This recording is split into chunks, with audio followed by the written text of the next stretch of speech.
Well, good morning, everyone. Thomas Montgomery here. We get together most weekday mornings, talk about strategies, tips, techniques, share success stories, and support each of you. We are starting Financial Literacy Fridays. And so today is Friday, August 9th, 2024. I have my screen shared, and I'm not the most technologically sophisticated person. So as the backdrop, we have the 4weekfunding.com website, which has good information, but is not our point today. But I have my screen shared also with this PDF that is what we're going to cover. And this is my way of only showing you a little bit at a time so we can focus together on the content as we go through it. So sorry if my approach is too elementary for some of you. But we're going to talk about economic empowerment today, and our 501c3, 509 Pacific has received a grant. And so one of the requirements is that we have routine financial literacy sessions and document that. So thank you all for attending today so we can count you in. And we're going to talk today about economic empowerment to reduce the wealth gap. Now, when we talk about the wealth gap, we're not focused on men versus women or white versus black or Republicans versus Democrats. We're just talking about the vast difference between what we're going to refer to as the haves and have-nots. Not placing judgment or demeaning one group or the other, but I think we all have to agree that in our society, we have a massive spread of wealth. And so part of what we're asked to do is to provide practical information, resources, education, programming to close that gap, which could be as simple as saying we're supposed to help those that are less fortunate become more fortunate. So let's continue on. And I essentially covered this. So our 501c3 nonprofits receive grant funding to improve economic empowerment and reduce the wealth gap. I'm going to start with a quote from Warren Buffett. And if you're not familiar with Warren Buffett, he is the founder of Berkshire Hathaway, and he's one of the most wealthy people in the world. He's a very elderly gentleman now, so we don't know how much longer he'll be with us. But here is a quote from him, and I think this was in the Wall Street Journal, I think in 2019. I'd have to go back and check. But here is what Mr. Buffett said. There is no conspiracy behind the depressing fact.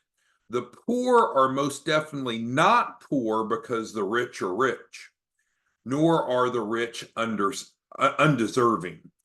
Most of them, meaning the rich, have contributed brilliant innovations or solved others' problems. Anyone can become rich if they find a way to solve other problems. So here's how I interpret it. You may see it differently, but he believes, as I do, as we do, that there is equality. Certainly, some people start with an advantage over others, but the key in wealth building, and there's much more to life than just wealth and money, I know, but within the economic system, being an employee is probably not going to lead to wealth, especially being an employee of someone else's company, which we'll talk more about in a minute. And the key is solving people's problems, because you and I, we could sit down and we could come up with 100 different business ideas. But what's a really good business idea? A really good business idea is one that solves other people's problems in a way that's not available to be solved otherwise. In other words, we don't face massive competition, because we might become a truck driver and buy a truck. And so that solves a problem. We're hauling a load from point A to point B. But can we do it in such an innovative, different way from our competition that we really stand out? No, we're kind of a me too player. Well, then that typically reduces profitability because there's extreme competition. So when we're working with clients and building business plans and helping them build a business, we're really encouraging them to think about what is the problem that their business is solving and how do they solve it differently. And that's part of our 4-week program curriculum, which is, of course, displayed in the background here. And I can scroll up. We help them build a business plan and help them solve other people's problems. So let's move on down. So what we're going to do is we're going to evaluate I don't want to show you too much, do I? We're going to evaluate by topic how the have-nots versus the haves often see a topic, and then talk about how we help. So again, when we talk about the have-nots, this is not racial-based or gender-based or political-based. It's just those that have not yet figured out how to accomplish wealth versus those that have. So please, there's no way you should take offense to this, because this is not talking about any demographic. It's specifically talking about those of us, like many of you, that have figured out how to make a whole lot of money versus those that are struggling. So the first topic is the whole employee versus an employer. And it's true. I used to be a public school teacher. Our schools teach our kids how to get a job. I have my youngest of 4 children. He's getting ready to start his freshman year in high school. And one of the required classes is employee concepts, teaching them how to create a resume and how to interview. And I don't know what else could be covered because school hasn't started yet this year. But our society is based around teaching people how to be workers and how to get a job. That's not our approach. That's not what you and I are out teaching and preaching. We're teaching the haves how to create jobs, how to be an employer and create jobs for others. And for anyone that's currently a 1099, do not be self-employed. Do not be self-employed. The lending world does not like self-employed. They see you as high risk. You might say, well, how do I fix it? I'm a realtor. I'm an insurance agent. I get paid 1099. Form a business. And of course, we'll form one for you here in week 2. And set up payroll with your company so it's legally compliant, and pay yourself through your business. You'll reduce taxes and you'll tremendously increase your access to capital. So that's just one small example. But the point is, those that are not as fortunate as you and I, they think about getting a job. And what you and I think about is, how can we go create jobs? And how do we do that? We have the 4-week funding curriculum, of course, which I think you're familiar with. If not, you can go to 4-week funding. We have the Opportunity Fund, and we even have the affiliate program, Creating Entrepreneurs. Anyone have questions on that first topic? If you do, just type it into the chat box. All right, so now let's go to the next. It's about understanding key financial literacy concepts. Many people that are not as successful as you and I, they really don't understand how money works. And worse yet, they might have some really deep-seated beliefs that they think to be true, even though they either are not universally true, which means in every instance, or maybe just distorted.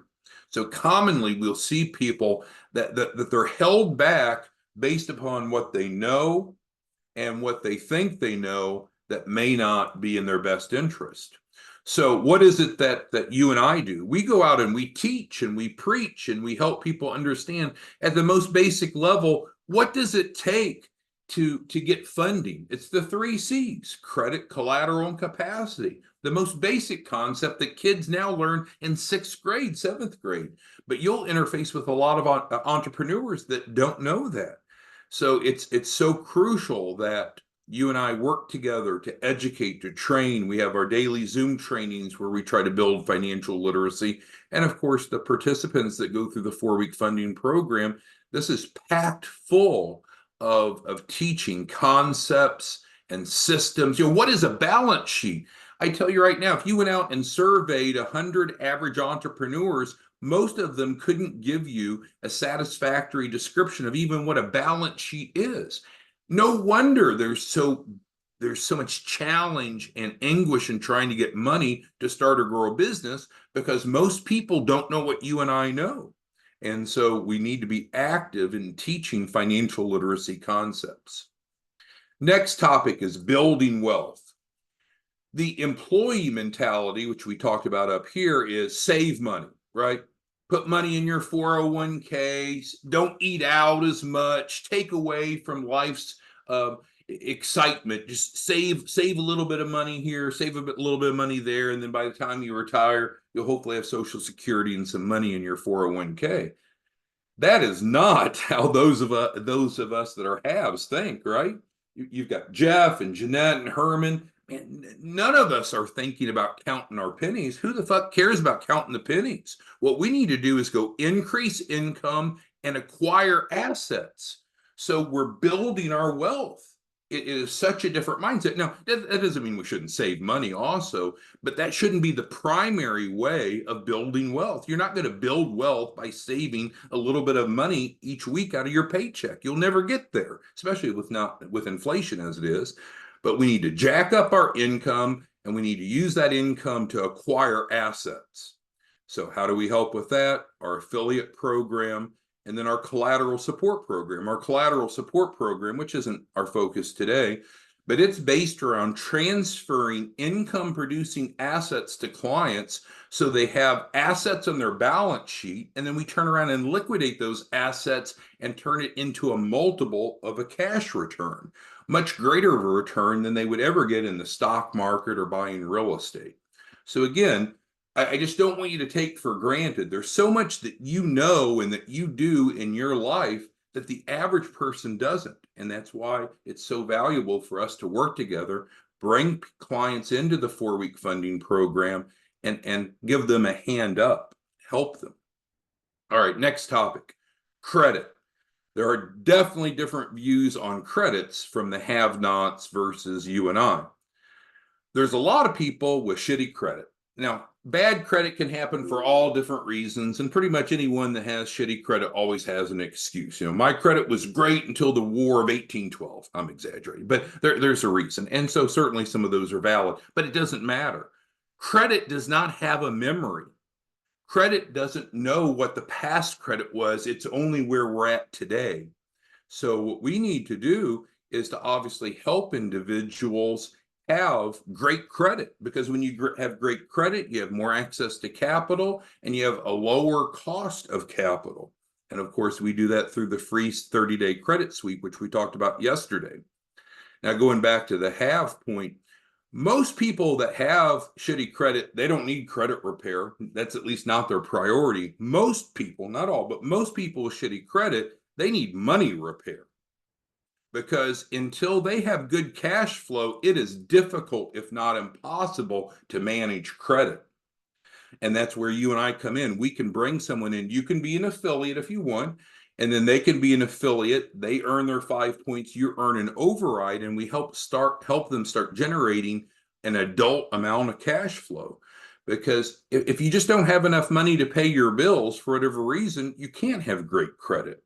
But we need to have great credit. Everyone should have great credit. No one should have bad credit.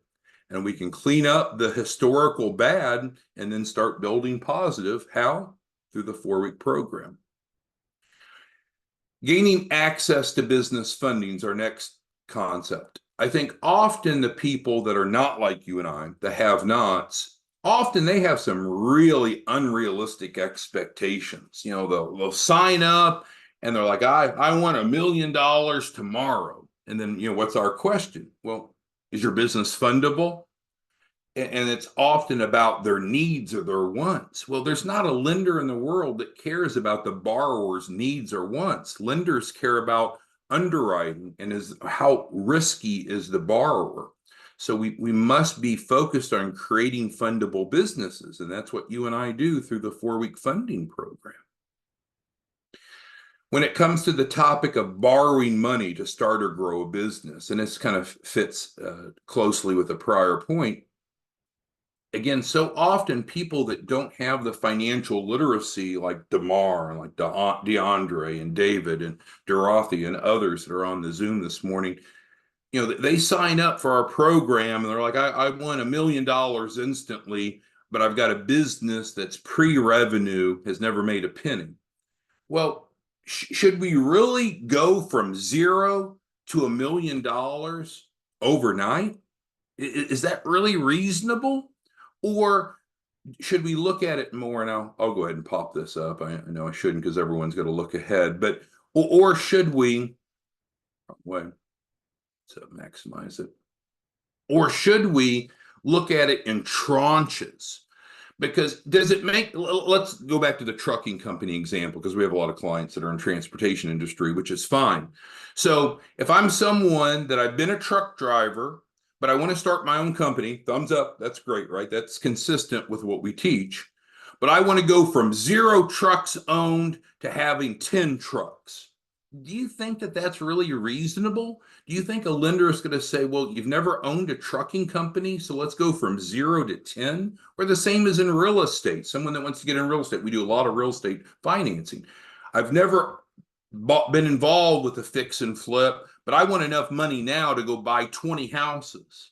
Is that really practical? Or should we take it a step at a time and then progress and progress? So normally when we're building, as I was showing you back there on the 4-week funding program, let's figure out how much capital we need for the next step. Implement that into the business, grow our profit, then we have access to more and more capital. And I know we all want to be aggressive. I have stage 4 cancer, you know that. So I understand time may be limited, but we have to be reasonable. We have to be reasonable. And that's certainly how you and I help people through the 4-week funding program.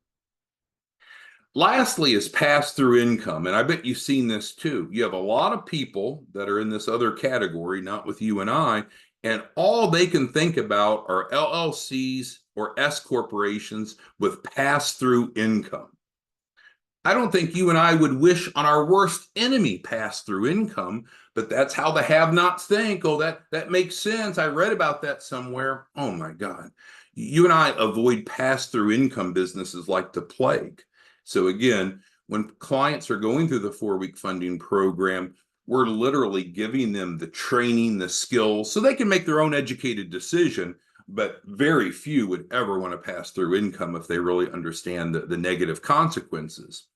One of the really cool things that they built in when we launched the 4-week funding program is every participant has access to 2 advisors.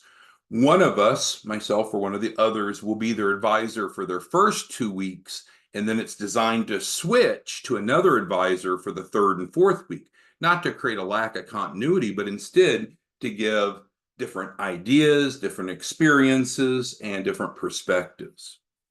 So on Fridays, we tend to have a shorter session. Today is on economic empowerment by reducing wealth, the wealth gap. Does anyone have questions, comments, concerns? You can type that into the Q&A, the question and answer box.